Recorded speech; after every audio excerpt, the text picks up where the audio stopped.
Hindi siya talaga agad-agad natatanggal. Good morning mga miso, dito na ako nag-video sa CR. And dahil nga, kinakareer ko na yung paggawa ko ng mga mini vlogs ngayong 2026. Ang goal ko talaga is makontinue ko na talaga, maging consistent na ako sa pag-upload. So ito nga mga mi, dahil yung ginagamit ko na tripod from DNW, ang laki niya, hindi ko siya maipatong sa mga mesa, sa lababo, kasi nga sobrang laki niya. Bumili ako ng maliit nilang version mga mi. Ang cute niya to, and trending din to ngayon, and ang dami niya magandang reviews. So kahapon lang siya dumating, ito nga yung mini grip quadripod.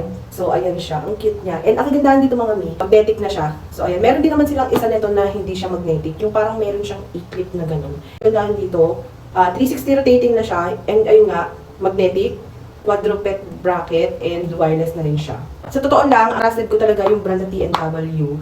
Kasi nakapag-try na rin ako nung iba nilang product. And kapag sinabi talaga TNW, talagang quality talaga siya. So, ito siya.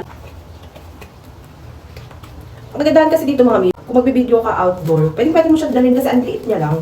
Tapos, kasyang-kasya siya kahit naka-small bag ka lang. So, ito yung ating mismong tripod. May kasama siyang, syempre, yung kanyang manual. Meron siyang charging cord.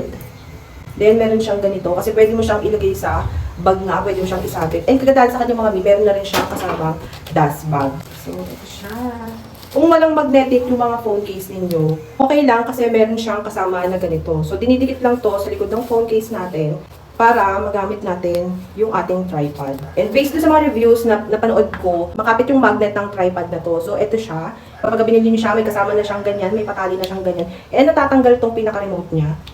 And kagandahan dito mga mi, ayan, nag-charge din siya, hindi siya de-battery. Pwede niyo siyang makontrol gamit itong maliit na remote. Yung sa ilalim niya, pinipindot siya. And kapag pinindot nyo yan, ayan. Kusa na siyang mag-open na ganyan. Ang cute niya kasi ang liit niya lang. Ito talaga perfect sa akin to. Dahil pag nagbibideo ako sa mesa or sa lababo, hindi ko siya makuhaan ng maayos kasi nga, laki ng tripod ko. So ito, perfect na perfect siya mga mi. Ang cute niya. Ang 360 mga mi, ito, yung mismong magnetic niya, naiikot siya. Tapos itong pinaka-ano niya is 180 degree. So ganyan siya. Grabe, sobrang magagamit ko ito mga mi. Testing naman natin yung kanyang magnetic. Meron pa siyang plastic dyan. Tanggalin lang natin yan. And try natin dito sa isa kong phone.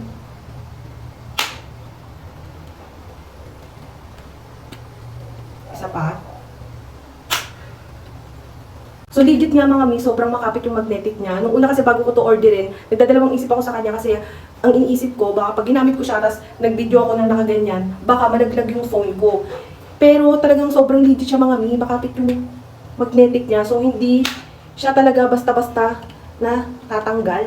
Kahit ano pa yun, kahit masanggi pa siya, kailangan mo siyang gamitan ng pwersa para matanggal mo siya. Which is good, lalo na kapag naka-iOS ka, nakakatakot kasi, alam niyo naman yung iOS, ang bahal niya pag nasira. So, worries no more na ako kasi sobrang kapit ng magnetic niya mga mi. As you ayan kailangan mo talaga siyang gamitan ng pwersa para lang matanggal mo siya.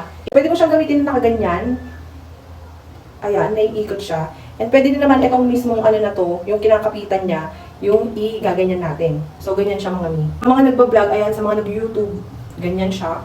Diba? Mas pwede rin nakatayo. So, ang perfect nito mga mi. Tapos, itong niya, na-a-adjust pa yan.